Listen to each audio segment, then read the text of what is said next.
गंगा जी में आए तो धुल जाना ही चाहिए सब चीज। तो अगर आपके कर्मों के फल, आपके हाथ पैर अगर दुख रहे हैं या कुछ आपको बीमारी हो गई, कुछ तकलीफ हो गई, तो ऐसी कोई बात नहीं, वो तो हम ले ही सकते। लेकिन आपके कर्म शरीर से उठ करके मन में चलेंगे।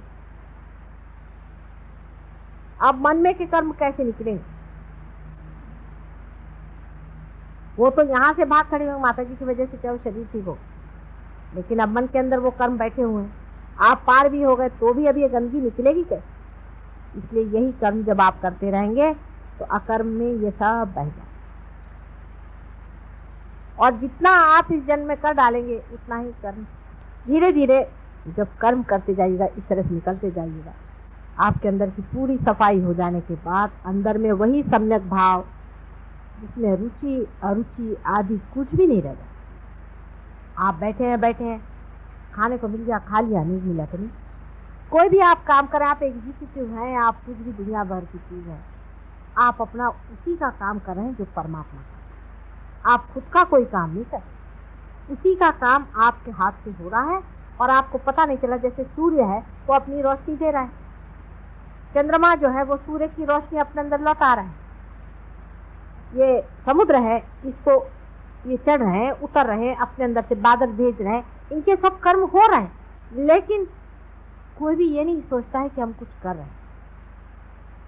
पेड़ हैं, पेड़ों में से फल निकलते हैं, फलों में से बीज निकलते हैं, फिर उसमें से पेड़ निकलते हैं। कितने बड़े कार्य में लोग संलग्न हैं, लेकिन इनको किसी को लगता नहीं कि हम कुछ करें, सब आराम से चला हुआ।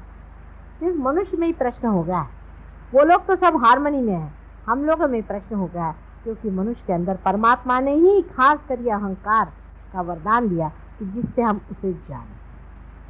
लेकिन अहंकार को मारने से मरता नहीं, ये हम लोगों ने देखा हुआ। इसलिए वो अपने आप जैसा छूट जाए वही तरीका सहयोग का है, वो अपने आप छूट जाता है, वो भी आपने देखा। लेकिन करना क्या चाहिए कि अपने हाथ से जितना भी कर्म हो सके करें। और दूसरा है डीप मेडिटेशन में आप, जब तक आपकी वो दशा नहीं आ जाती जहाँ कुछ बुराई और अच्छाई नहीं रह जाती। आपने मुझे देखा, मैं कहीं भी जाती हूँ, मुझे ना तो कोई नेगेटिविटी पकड़ती है, ना मुझे कोई भूत पकड़ता है, ना मेरी उंगली पकड़ती, ना हाथ में।